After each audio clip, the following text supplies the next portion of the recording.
I'm your host, Omonike. Babatunde, you're welcome. Let's take a look at the headlines. Tinubu hails aide Tunde Rahman at 60, praises loyalty, service. The team arrives in Zamfara to receive Lawal into APC. Federal government approves 32 billion naira for PHCS nationwide. Federal government unveils plan to lift 50 million out of poverty by 2030. I apologize. Power Minister begs Nigerians over outages. Bobrisky, federal government affirms dismissal of NCO's officials over misconduct. Governor Adeleke flags of road rehabilitation in Mudakeke. 2027, Makinde insists Oyo PDP November Congress stand, vows ballot presence. 2027, our governorship candidates yet to be selected, Oyo APC declares.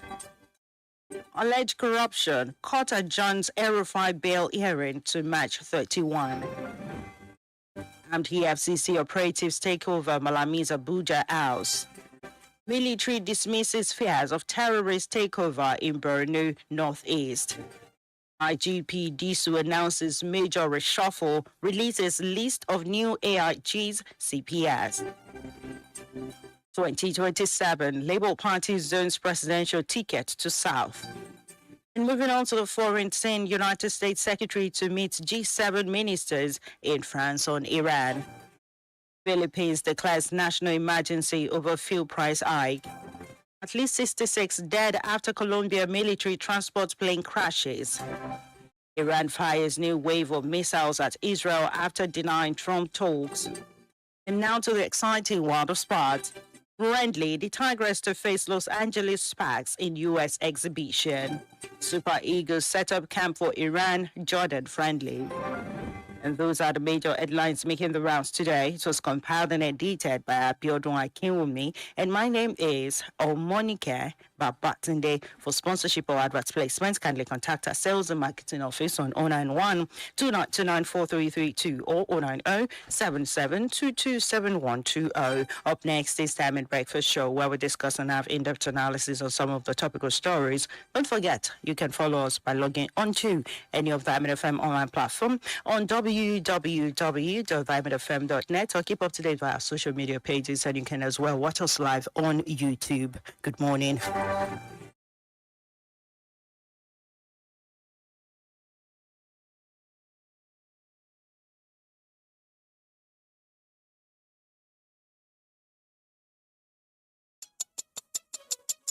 Hour after hour of quality programming all around the clock with us. Every second and minute counts when it comes to bringing you the best of programming on radio. Diamond 88.7 FM remains your best bet. Be it sports, talk radio, entertainment, and music, one thing is certain: we've got you. Major talking points in Nigeria are always on the lips of the citizens. What's going on in this country? Look at smaller countries taking lead, and you call yourself giant of Africa. Yeah. Don't spoil my business too much. Nigeria is too hard for us. I mean, they want to kill us. Why they not kill us for Nigeria? Please, help us beg them. They should reduce the expenditure so that they can free enough money for social development. I wish for a Nigeria where we elect a leader based on competency and not popularity. On the Diamond Breakfast Show, we place the spotlight on the critical issues in the country. Government that says they are broke can prioritize construction of an additional runway over education of the people. How can a government, how can you hold in the mean? This is intolerable. It's provocative. Now, you see, when you look at our democratic journey, we are yet to practice genuine democratic system in Nigeria. Join us on Mondays to Friday on the DVS from 9 to 10 a.m. The Diamond Breakfast Show, amplifying the voice of the people.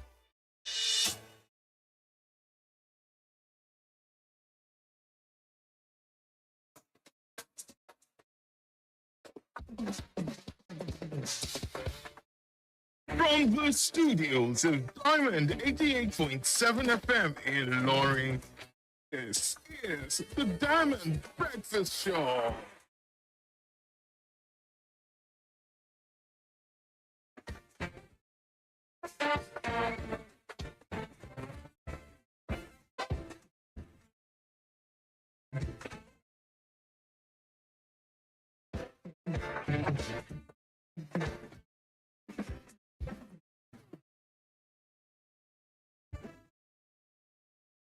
A beautiful morning to you, Quarrens, and beautiful morning to you, Nigerians. You're welcome to the Diamond Breakfast Show, where we amplify concerns and situations, matters arising in Nigeria. We amplify this, we discuss this, and we prefer solutions to them. You're welcome on the show. I am your host, Omonike Babatunde, and I will be your guide from now till 10 a.m. You're welcome. All right, what will be our focus for today? Well, today, Justice Issa Salami raises tough question about competence on the bench, from controversial rulings to the debate around Peter Obi's 2023 candidacy. And this has forced us to ask a question: are we delivering justice, or we're just filling vacancies? And in a twist of events that feels too familiar, today's enforcer can easily become tomorrow's why me, as a former Minister of Justice laments alleged targeting. Well, we'll be delving deeper into the layers of accountability when it comes to this soon.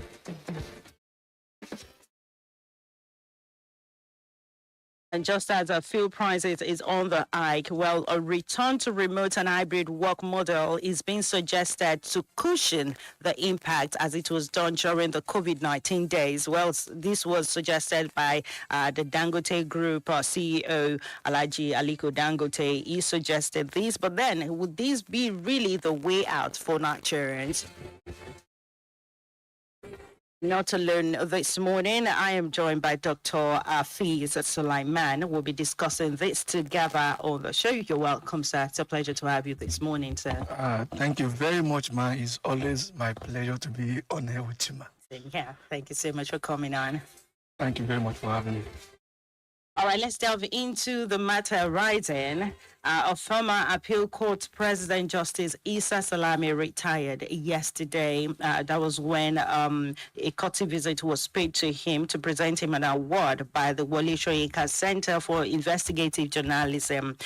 He said that the former Anambra State Governor, Peter Obi, ought not to be allowed to contest the 2023 presidential election under the banner of the Labour Party. Well, that is set aside. But again, he added that in the inadequacy and incompetency of some of the judges, they are responsible for some of the wrong verdicts in Nigeria. And then he made mention that there are a few bad eggs among some judges. Well, they don't have a good background to be judges. And he cited an example like imagining appointing a higher registrar as a judge that has no experience. And he mentioned that in the past, this would not have happened. But now they're more or less filling up of vacancies. And, probably due to the population explosion that we have everybody reading law, schools now, they're establishing law faculties. And he said this could probably be what is responsible for all this, not because they are dishonest, but then we keep having so many law students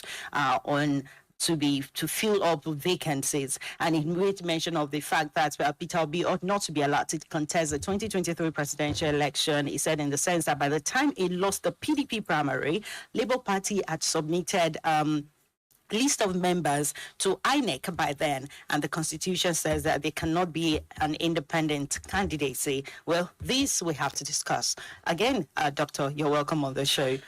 Thank you very much for having me. All right. I think I should not also forget to greet our listeners. Okay, yes, so I'm greeting everybody who is tuning in, viewing us on the different platform. Good morning, and I hope you're having a wonderful day. All right, thank you so much. Now let's go to what Justice Issa had said. Now, Salami had said. So if we're going to look at it, what would be your review or your take on what he has said? What he has said before we go to Peter Obi's aspect of it, but regarding law students having more law faculty being set up, and then having vacancies being filled up rather than having competent people fill up the seat. I'm happy that you asked us to probably break the points in that way. Yes. But in the recent, it kind of, according to the way he has presented it, one is not independent of the other. Of the other, yes. Because what he asserted was that if not for the A,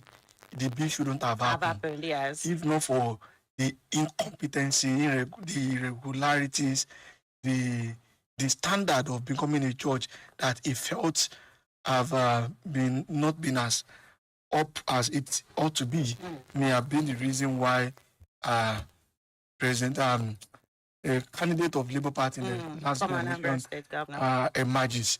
So in that area too, I also want to partition it. I'll put it into three. Okay. The first is the one you asked us to put aside, which I also put aside. Right. The emergence of Peter Obi as a candidate.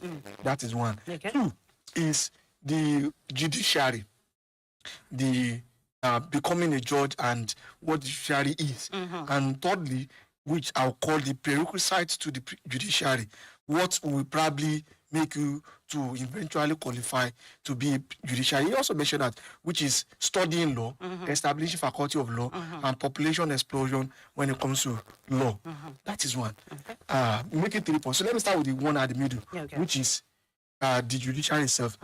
I think I'm one of those few ones that probably have tried to look at what judiciary is in our country and what it is in most other countries and what it ought to be even in our country. And this is what I've been able to deduce. The first thing is that if you look at our judiciary in the real practical sense we cannot claim that it's independent, because you cannot say something is independent of another if the process of emerging, you understand, is still depending on other angles. How do I mean? But before I say that, let me say that if you look at what we now what is in operational, it is not quite different from what usually used to be.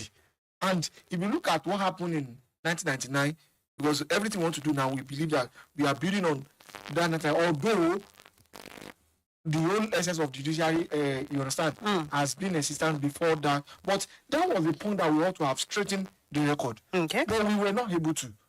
So what am I talking about? If you want to become a judge now, the open secret fact now is that you have to be well connected. You have to have a political favor, and such a way you have to know how to press the right button. Everything still bound down to connection. Before you can become a judge, before you can become a magistrate. That is one. Now, he also mentioned that even after becoming a judge, and even after he has become a judge at Court of Appeal, he could not move to the Supreme Court.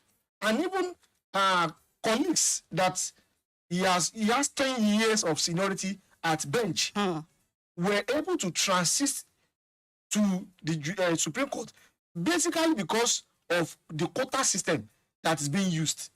Because there was vacancy in their region, and there was no vacancy in his own region. So it means that even if you are competent, you have all the criteria, quality. It still relies on that quota system, which still boils down to the kind of democracy we are practicing. So with quotation, with zoning and everything, we sometimes I also believe that everybody is capable. You understand? But zoning at times can eliminate the best of the candidates, which in his own opinion, that is what has led. You understand? He mentioned that, and he also said that even some judges were they indirectly it was because of the connection that they had, the political involvement. And the bottom line is that for you to become a judge is still highly political. Now, if this is the case in Nigeria, what is the case in other countries? So I will use the country that we usually use as a point of reference, and of course it's even common with other countries. Now, if not for Supreme Court that in the, let me say, United States now, Supreme Court that the president nominate and it has some others their own peculiar thing. Other judges at every other court, it will interest you to know that you become a judge there by election. The way the legislators were elected, the way the executive were elected, that is the way the judges are elected. In some cases, if a judge is probably serving a term, and the people felt that he is not being just, apart from the internal mechanisms that can remove him, and there are ways played out that you can even a lawyer can petition a judge if you felt that you have been witch hunt. You understand? They have that report system. But there's a difference here, Doctor. One is elective position and appointive position. They're being elected. No. Where? When you mention election, like they're being elected and being appointed here in Nigeria, this is about United States as a country. Yes. That they are being, it is true election. Yes, that's what I'm saying. That there's a difference here now. I'm saying the same thing. That in Nigeria, it is basically based on appointments. Okay. You are appointed. If you look on paper, the process is very smooth. They will do screening.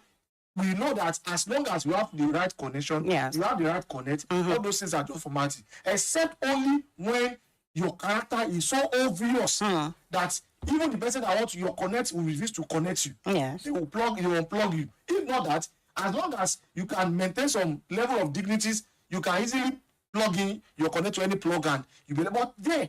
And even if you are serving, there is an opportunity for people to vote again as a vote of confidence on you. If you can continue to be a judge or not, all right? And our judicial system is quite different. The judge is not given all the power that we give our judges in Nigeria. They have what we call the juries, you understand? Where people of the same they have the same attribute as you will be the one to determine whether you are guilty or not. All right? That is not the system we are practicing. The system we are practicing, we rely solely on the judge. So that shows us that we even have to be extraordinarily careful in appointing our judge. If possible, probably by electing. That is what it ought to be. But if you look at what the very respected Justice, if you look at his antecedents, you know that to some level he has some pedigree. And when in fact I can claim that he is like a turning point in Nigerian democracy. All right. Because of some judgments that he actually helps Nigeria to reshape the way our election and you understand the practices and the like. So if you look at it, although the other parts that he mentioned, population explosion in studying law, that I'm not saying is not right, but that personally I don't think that is the case. All right. I don't think it's the case. All right, Doctor, we need to go on a very short timeout. And when I'm back, we're going to talk about that population explosion, talking about, expansion of law faculties in tertiary institutions. Should that, determine the quality of person we have on the bench? And also talking about the elective position. Should we probably consider that? Well, I have several questions to ask the doctor, but then we'll be back after this very short break. You can send your contribution, your remark, your review to 09136556952 or 09136556864. That's strictly for WhatsApp, and very soon we'll open the studio line to have your opinion heard. Don't go away, please. Diamond 88.7 FM. Little bean iron and care, be good for your body, yeah. Are you not aware? Body that the day for yeah. And your daily friend, for your blood, be 10 over 10. Oh yes. Feel your pain, just to head on fast the test. Blood builder for everybody, yeah. Healthy body for everybody, yeah. Ferrupina, product of Beats in healthcare. Diamond FM, radio made for you.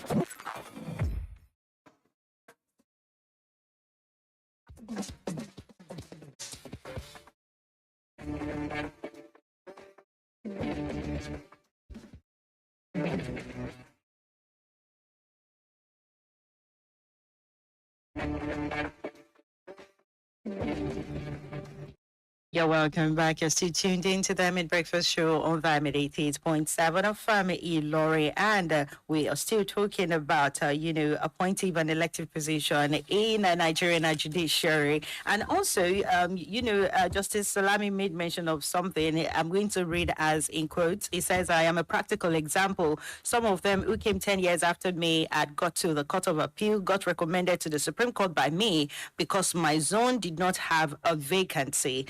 That is the tragedy we found ourselves in. Now, in this kind of situation, Doctor, do you think we should prioritize filling up the bench compared to, merit when it comes to merit, because just as you said earlier that in the the Western world, elective position, it's election that is being conducted. Do you think we should? That's two questions I wonder. Do you think we should go ahead and consider electing them? That will give more or less the citizens the power, the upper hand when it comes to that. But maybe because I'm a teacher, I always have more to say than the little time available. Okay. And in most instances, I do not have the luxury of time to probably put all my cards on the table. So let me be as short as possible. I hope that I am not misunderstood in a way. Okay. Let me say this. Okay. I said earlier that I strongly believe that appointing our judiciary, if only we want to be as independent as we claim, appointing our judiciary is wrong. Okay.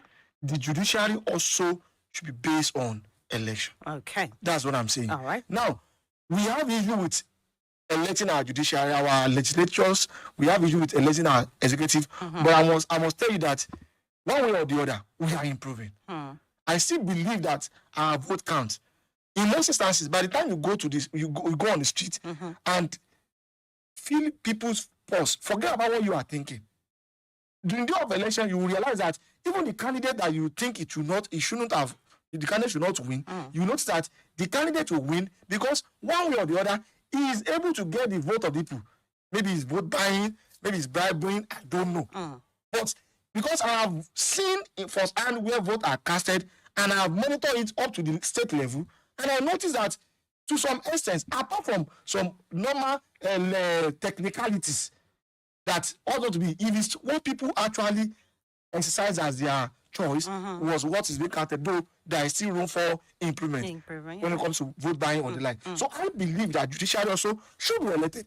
In fact, I consider it preferable to the present situation of appointment because only those who are in the good books of the executives and judiciaries and legislators are the one being appointed. Okay. In a way, it affects merit.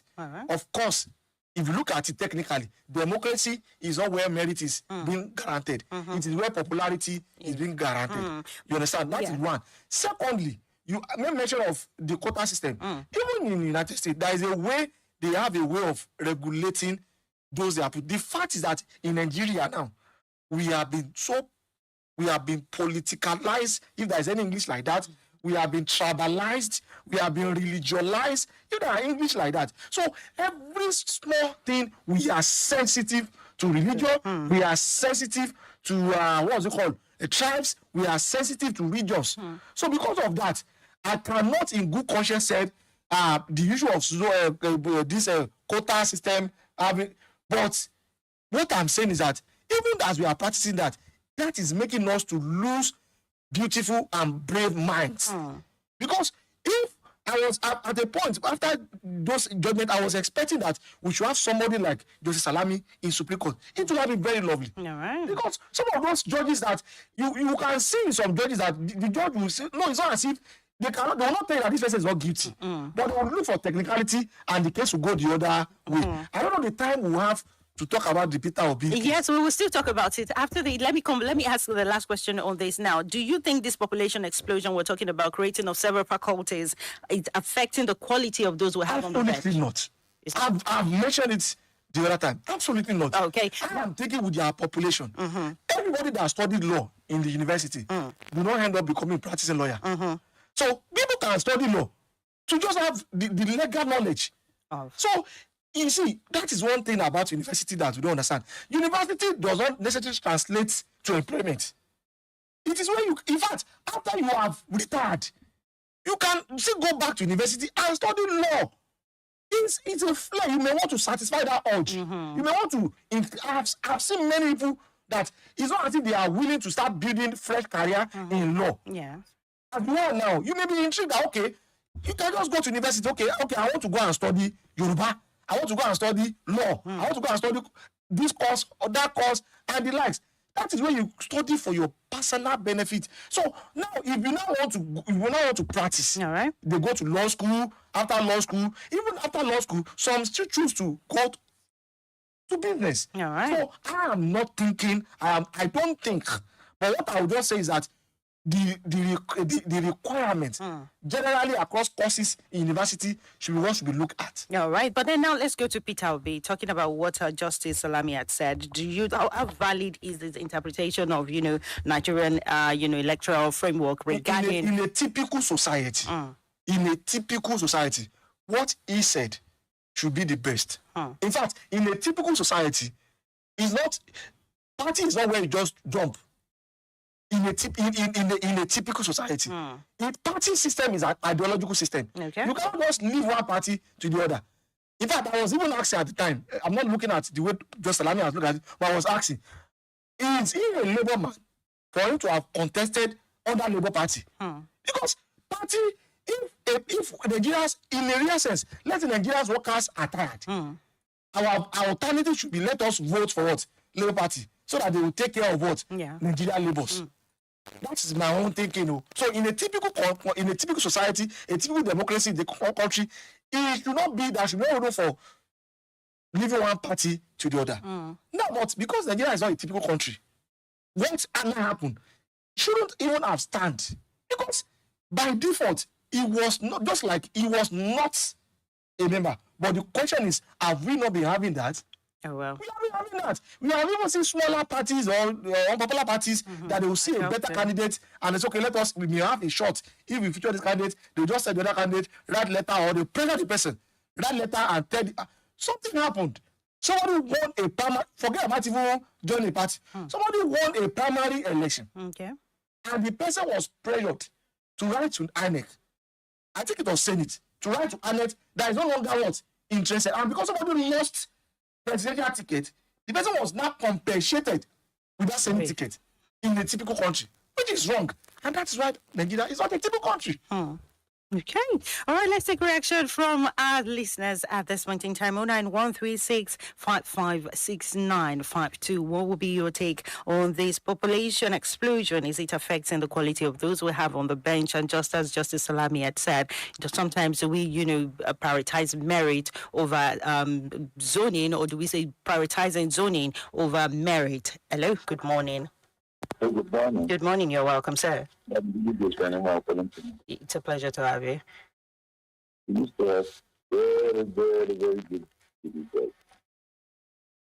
You have just like 5 years. Ukuma Okuta, that's the father of Talibor. Okay. Even I was himself. But the way the appointment and discipline of the judiciary but not only the judiciary, every sector of Nigeria has this. A politician, if you notice now, even state governors are controlling the judiciary. It is not supposed to. So, until the Judicial Service Commission plays its role, devoid of any political affiliation, whether president or governor or whosoever, to appoint discipline and the judicial officers will continue to have respect. Coming to issue of people jumping from one party to the other. Continue. But now, with the new electoral system, you cannot belong to two parties at a time. Yes. And that was what happened that made to be the presidential candidate in 2023. He was in one party, from there he done. Now, with the ADC, I can bet it to my head, to be in no contest under ADC. We will still move to another party. So that the amendment, which says you cannot belong to two parties at a time, Thank you so much. Thank you for your contribution. Well, he said we'll be still going to jump a party. I hope he's not going to do that. I think if you look at what happened in Kano, it is already an indicator that maybe the caller now is already seeing to the future. Okay, well, let's wait and see. Hello, good morning. Good morning, you're welcome, Mr. Godwin. From that journey. All right, let's have it, sir. What is the work of Judiciary Commission? What's the work of Judiciary? What's the work of NBA? I always say to this program, judiciary, we stand up for your right and defend this nation. For God's sake, judges on today. See what I say, it's a related matter. What is the solution? It's put on through. It's correcting. Fidelity, accountability, and transparency. Let them reign in this country. If by that time we can have our way, no need of hiding under a canopy. All right. God bless you. Thank you so much. God be from that. Thank you so much, Mr. Godwin. 09136556952 still the number to call. 09136556952. Yes, says my name is Mr. Kauni Omoritala from Maluri. I greet you people in the studio. In fact, Nigerians also know that a lot of our judgment is right in Nigeria, but we need judges that will be more sincere and trustworthy. God help Nigeria. Hello, good morning. Good morning. Good morning, you're welcome. Thank you. Good. All right, sir. Without due process. All right. May we know your name, sir? Mr. Jima, calling from the You're welcome, Mr. Jima. Know how ideology. The only ideology, money and power. And that is responsible for unnecessary defection here and there. Thank you very much. Thank you so much, Mr. Jimo. The only ideology we know is money and power. Well, God help us in Nigeria. 09136556952 still the number to call. Let's take one or two more reaction before we go for the next topic of the day. Here says, good morning, Omonike. Good morning, Adiagast. Justice Salami is one person that I respect so much, all because of his versatility as a judge. His boldness and courage were nightmare to the tortoise in that line, and also to political jobbers. Our judiciary has lost a good proportion of its integrity to political manipulation and lack of ability to embrace professionalism in its totality. I think Peter Obi escaped the trap in 2023 because it was not challenged in court by the opposition parties, especially APC, for obvious reasons.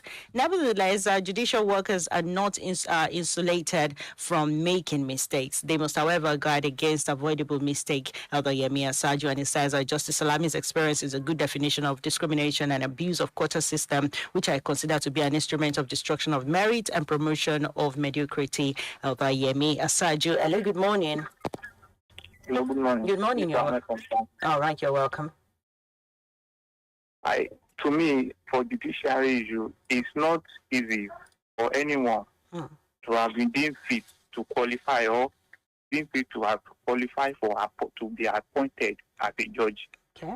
So it's not that easy. It takes a very long way before someone can be deemed fit to have qualified to be appointed. Okay. And I can say that the most disciplined institutional body we have in this country is still the judiciary. Okay. But yes, the problem they are facing is independence, and because also they are also being romanced by political people, like all those politicians. So, yes, it is not easy. It is not easy to be a judge. If judiciary, we have, well, you just talk about election. Of course, the bench, they go by election, they elect their leader. Even in the bar, they go by election, they elect their leaders. And they come with different issues that they are all fighting for their independence. But due to political issues, it is very, very hard for them to achieve it. All right, thank you. Lastly, I think we can have issue of judgment in other lower courts, but I'm very sure the Supreme Court have never go outside of the Constitution, I mean the groundworks of the nation. So the Supreme Court still maintain their dignity as at this moment today. So for me, I will never doubt the credibility of those who have been judges in this country, especially those at the Supreme Court, judges at the Supreme Court. Thank you so much, Samuel. You will never doubt it. And he made mention of fighting for their independence, especially the lower court. Well, I'm just going to ask our doctor one question, but after reading all this, he says, good morning, Omonike and Dr. Afeez.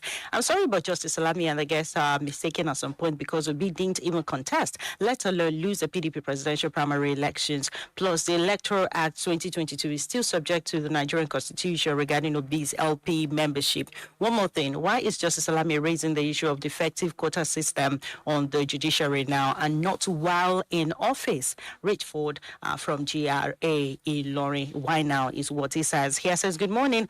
This is Jimon Jamu. What makes someone independent most of the time is their finances, which is why the local government autonomy is not in place till date because of their finances lie with the governors. Wait, are we still talking? Okay, so something is not different from the legislative and judiciary because they are all at the mercy of the executive. Until that is done, we won't have any change. One question before we go into, the next focus of the day, Doctor. Now, someone made mention of, fighting for their independence, and just as someone says here that they are at the mercy of the executive. Do you agree to this?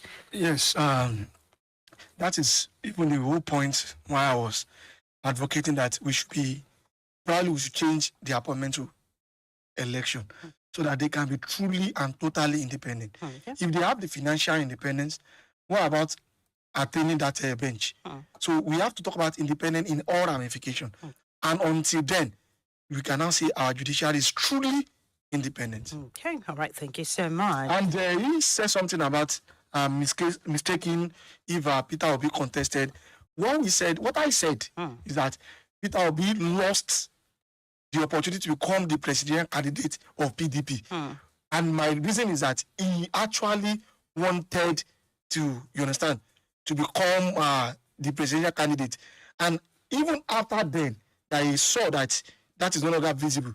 It was then that he now moved to Labour Party. But as of then, Labour Party has already submitted the list of the members to INEC. So by default, he shouldn't have emerged as their presidential candidate. All right. Because don't remember. Thank you so much. Now let's go for the next focus of the day real quick. Well, after his properties were raided by the Economic and Financial Crimes Commission, EFCC, the former Minister of Justice and Attorney General of the Federation, Abubakar Malami, has expressed concern and what he called politically motivated actions over his property seizure. And the EFCC operatives on Monday, they marked his Abuja property linked to him following interim forfeiture order granted by a court. And in a 2-minute video, well, it went viral and he questioned, the EFCC. Let's take a quick listen. My immediate family members to the effect that they came to serve letters of invitation. So letters were eventually served, not only in respect of the house where they found me, but then my other multiple houses and business premises were all embedded today, being the 23rd day of March 2026, by personnel that claim to have come in from EFCC. I find that attitude very amazing and very, perhaps, I found it very amazing. Amazing in the sense that, to my knowledge, indeed there was an order of the court dated 6 January 2026 for interim forfeiture of my properties. But the implication of that order that was granted, whether it was an order in respect of which my person was given an opportunity of 14 days within which to respond. Now the issue is we have responded, we joined issues before the court, and filed an application for such order to be set aside. Well, the fact that insinuations associated with the unfolding drama honestly points to a clear direction of political motivation. Even as of today, as you rightly know, a lot of people are coming around to show their solidarity, arising from the fact that they were of the view and opinion that the undertones associated with my detention in custody for over 99 days, contrary to what is tolerated constitutionally of 48 hours without being charged to court, were indeed actions that are not only arbitrary, but then that now points to a direction of political intimidation. But the fact that among the people that said... Oh, well, for want of time, he says, political motivation right there. And the Economic and Financial Crimes Commission have responded to this. And it says its controversial presence at the properties linked to former Attorney General of the Federation, Abubakar Malami, was not a raid, but an execution of a valid court order pushing back against the claims that it has a political undertone to it, just as Malami had cited. And then it was proven, well, that under the Proceeds of Crime Act, particularly Section 5 and 5B, once a court grants such an order to a law enforcement agency, in this case the EFCC, the agency is authorized to take possession of these properties. Well, what do you have to say to this, Dr. Malami said, well, it has political undertone to it. Do you agree with him? Before my agreement, this is an ongoing case, and the EFCC are primarily charged with when it comes to financial crime and the ICPC. And Yoruba used to say something that you cannot see smoke if there is no fire. So the EFCC and other related officers probably sense something that looks like a smoke. Hence the reason why they want to find out. And the person in question is, though we teachers are educated people, I think he's a learned person, as lawyers used to refer to them. And he has occupied one of the most powerful posts in Nigeria during the time of the late president, my president. You know how vocal he is, and we've seen similar things. What I'm going to say during his tenure. Yes, what I'm going to say is that what I'm seeing that is being subjected to. Yes. I have not seen anything different from what other people may have been subjected to. I'm saying this consciously. What other people may have been subjected. I'm not saying he was the one, but what other people may have been subjected to under his watch. Let's now assume that then he came out to condemn such cases, and we also come out now and say, no, what you have done to this man is wrong. But he was silent. So silence means, at times, may mean that you are in agreement. That is one. Now, whether it is political or not, I will not know until when the whole case has been tried and he is found innocent. Only then I can say that this man is an innocent man, but you have politically victimized this man. But because of the fact that I am not at preview of what EFCC and you understand the federal government has, but what I know is that there were allegations of sideline repatriated funds, and I was one of those who came online then. That we want to see all this money that we have repatriated. Where are the money? And we are now seeing that he is in possessions of properties that we do not know, or we are not sure that he had prior to 2015. Prior to 2015, at least if there's anything I know around him, I was in Kebbi State, and I know that he was one of those who were contesting for the governor of Kebbi State. And in fact, I noticed from other side, I had the opportunity of meeting some of his brothers from the father side. And then, one of those reasons why he was not given was because they felt that he do not have enough financial resources, according to the word on the streets then, to become the governor then, because they were trying to get power from PDP then. But he gave favor, and now you can see the millions and the billions in his account. So if not anything, he should tell us how he has managed to have these properties, have this money between that time and now. This is a simple thing. In fact, I'm surprised that the CCB is not involved. Because people normally, after you occupy a public office, what I'm expecting that by default, maybe we should review our condition. By default, if you are announced that you have been appointed as senior advisor, as governor, elected as governor, once you are elected, the first place you should go and get clients should be at the bureau of CCB. Go there and go and tell them, these are my properties. Don't know that you feel for. Go there, we will record you. And once you have that, the last day of your office, you should go back there. Now, these are my properties. They will not tell you that for the next 1 month or so, don't travel. You have to investigate that what you say you have is what you still have.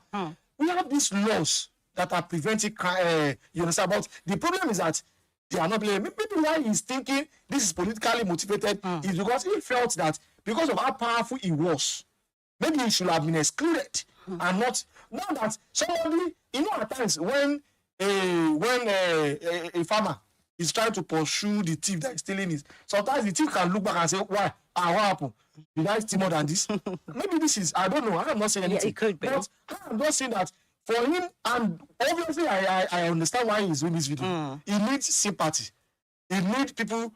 And one funny thing about Nigeria is that we have seen this country where maybe this one is still on that try. Somebody that was adjourned to have stolen billions, if not millions, if not billions or trillions of naira or dollars from his state. When he was released from prison somewhere, I was still ashamed, surprised that some people still have that guts to carry drum and be welcoming the person.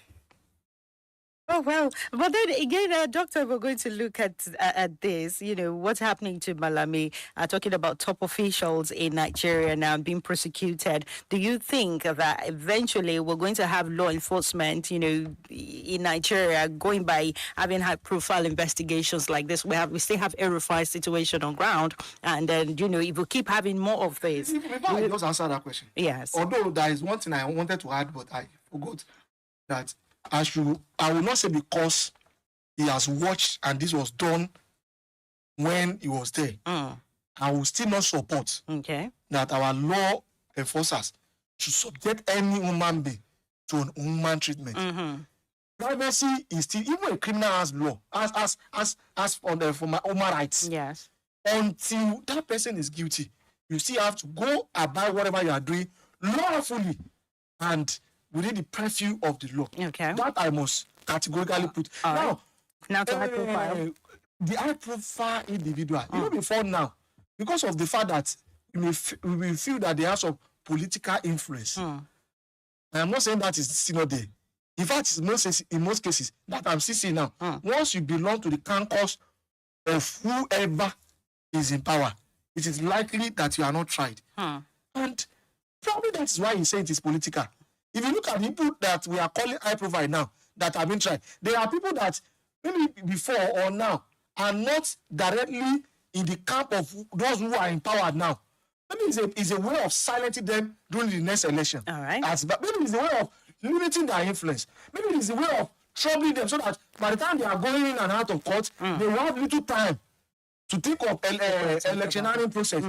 Because you mentioned the case of yes. Which we know that he used to be the good side of the president, but right now they are in the opposite side. Though I may be victim, I'm not saying he's innocent or guilty, but I'm just saying that maybe the reason why he said it is politically motivated is because obviously Malami was one of those who were not in support. The way I have seen it, I'm not saying I'm sure, but the way I have seen it, it was those who are not in support of President Bola Ahmed Tinubu emerging as the PDP, APC candidate, or even becoming the president.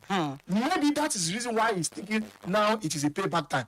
But the question is now, whether it is payback time or not, if you have our resources, you still need to be investigated. But within the provision of the law. All right, thank you so much, Doctor. Let's take some reactions real quick. 09136556952. 09136556952. Hello, good morning. Hello, good morning. Good morning, you're welcome. What's your name, sir? This is Abdul calling from London. You're welcome. It is the nemesis that is catching up with Malami. Okay. So Malami is now telling us now that somebody cannot be more than 48 hours before they can carry him to go to court. So is it like that when he was the Minister of Justice? Okay. So we are now calling on all those people that are in the ministry agency, especially the Minister of Justice now, that they should look well into the law. They should look well that anybody that before, I think in some advanced countries, before they will go and arrest or finish the investigation, then I am an advocate of capital punishment, especially for our political office holders. Okay. Before you get to any political office holder, we know how you are. By the time you come there, you now become trillionaire, billionaire. So if they can be handing over at least capital punishment to them, at least 1, 2, 3. They will sit tight. Thank you. Thank you so much. Thank you. All right, 09136156952 still the number to call. Here says, good morning, Omonike and the guests in the house. Nigeria has turned itself to a laughingstock among leagues of nations, where we are prioritizing quantity over quality and credibility, all in the name of equal representative. May God help us. Amen. You did not state your name. And let's take this. Hello, good morning. Good morning, ma'am. Good morning, you're welcome. This is Dr. Larry Okiki. You're welcome. Calling from Itakuri, Lorry. You're welcome, doctor. May God bless the presenter and the analyst in the studio. Amen. I want to talk briefly on the dumping from one party to another. We need to have an amendment of the law that will regulate such an action to sanitize the political parties. So finally, on the issue of the judiciary, so according to my own view, changing things so for better and introducing in policies that can favor the masses is a very welcome development in Nigeria for the betterment of the life of Nigerians. But we can't be doing something the same way and expecting a different result.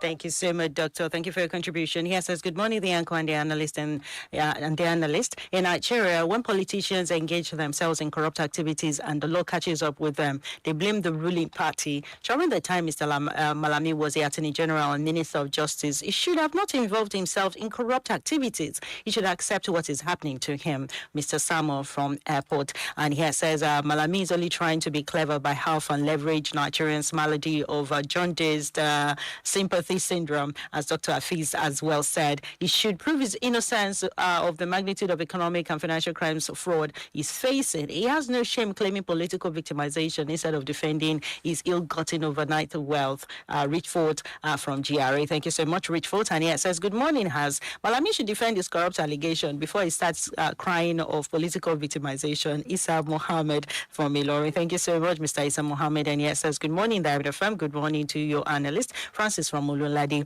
where he says we should punish, he listed names of those we need to punish. And he says, why not punish a certain person from Kogi, very popular person, that his name starts with B. And he says, things aren't balanced in the country. The country is corrupt both from the leadership and followers. We pray for the right leader, no matter who. All right, thank you so much, Francis from Ululadi. From Kogi.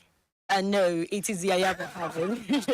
You made me say it eventually. Yes, says Malami must stop shedding crocodile tears. He is a victim of the system he created. What goes around comes around. This should remind us that whatever position we occupy is temporary. It is very disappointing, however, to see those running from pillar to pole wanting to lead this country, pay solidarity, homage to Malami. That's talking about, the former vice president to Malami when he was left off the hook. Elder Yemi Asaju. Thank you so much, Elder, for your contribution. And Kolade Ayinde says, justice delayed is justice denied. A time limit of 2 years should be set to, okay, thank you so much. It's giving us some ideas. Thank you so much for your contribution. Let me pick one more call, then we go for the last focus of the day. Hello, good morning. Good morning, you're welcome. My name is John. I'm calling from Unity. You're welcome, John. I want to greet the analyst. Thank you so much. Very briefly, sir. About those people, I didn't pity any of them. But we have to do something that will make us know that we are human beings. In the case of Yaya Bello, nobody heard about it. But you see in the same political party. I didn't say that Malami was righteous. But we want to do something that will make us live in the eyes of God, out of man. Okay. Hello, John. Oh, John, please complete the sentence so we can, get to you. 09136556952, still the number to call. Well, let's go for the last focus of the day. So I'm just going to ask Doctor one question. Well, the chairman and CEO of Dangote Group, Aliko Dangote, has warned that the ongoing Middle East crisis could force Nigeria and other African countries to adopt the COVID-era work-from-home restriction if the conflict does not de-escalate. And this has been happening for quite a while now. It has been affecting several nations, Africa and Nigeria, just as we know that we've seen the price hike currently happening. It has affected us. Going to work this morning, I'm sure someone is already lamenting, "Actually, Tefi, why did you add so much to this?" Now, do you agree with his saying, and do you think it's even feasible for a country in Nigeria? Because he made mention of the fact that Indonesia has responded, by citing how many days of work, 4 days a week for work. So do you think this is feasible for Nigeria? This is the topic we ought to discuss first. Honestly, probably those who are in the MFR will have listened to us. But let me be as short as possible. Okay. What is thinking, what is proposing? It will interest you to know that even until now, some organizations, also included, as even giving workers that kind of palliative. Okay. Now, some workers are still enjoying it. So kudos to my boss there. Okay. And also, some workers are just even working 3 days out of 5 days of a week. Oh, wow. So they have been enjoying that. Okay. Now, I just have to say that what he's saying now, this is the consequence of when we have leaders who are not as thinking as the way they should. The reason why we are having this problem, because ordinarily, it shouldn't have, if not that we have built a tunnel from Ileke. So that is not a problem. And the problem is that our oil, we have used it to back many loans. I cannot only blame Buhari, even President Tinubu also did the same thing. Now, we are under obligation to supply people outside our oil. So even people will think we are gaining. It's interesting to know that we may not be gaining as much as you think, because we have already agreed on the price. So even if the price is increasing in the international market, it is not even increasing our own revenue, so to say, because what we are using to service our loan, it is in crude oil. That is one. Secondly, I want to tell you that when things happen like this, as much as President Tinubu may think he is doing what he thinks is right, I think it's the right time for him to look at the human side. Probably that is what Dangote is saying, but not saying the way I want to say it. The only problem we have now is the fact that we do not have enough purchasing power, especially for the salary earners. I am sorry if the people who are not salary earners may think, but if you want to be honest, people who are selling market now, you cannot expect it to buy market for 5,000 before you are selling for 5,500. We cannot be expected to be buying it for 7,000 now and still sell it for what?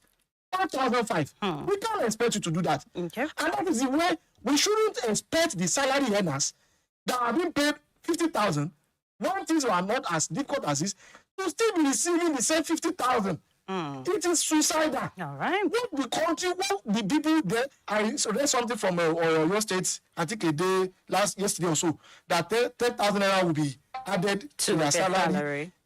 As good as that may be, I couldn't do that. But other states should do that and should do more. But then we need to improve people's purchasing power. But that is the only solution. The only solution is that. So which means in essence that the feasibility of working from home. If they are working from home, it will only reduces the amount of money they are spending on transportation. Okay. But the food they are still going to eat, can they not stop eating 2 times a week? All right. So we need to increase their purchasing power. Thank you so much, Doctor. Let me take your remark on all the topics of what we've discussed today. What would you tell Nigerians as we step out? I will just tell Nigerians to know that what will happen to us in from 2027 going forward is still majorly on our hands. All right. Let us just be vigilant and let us please vote with our conscience and do that. And thank you so much, Doctor. Those who are in party should please only give people the right candidate.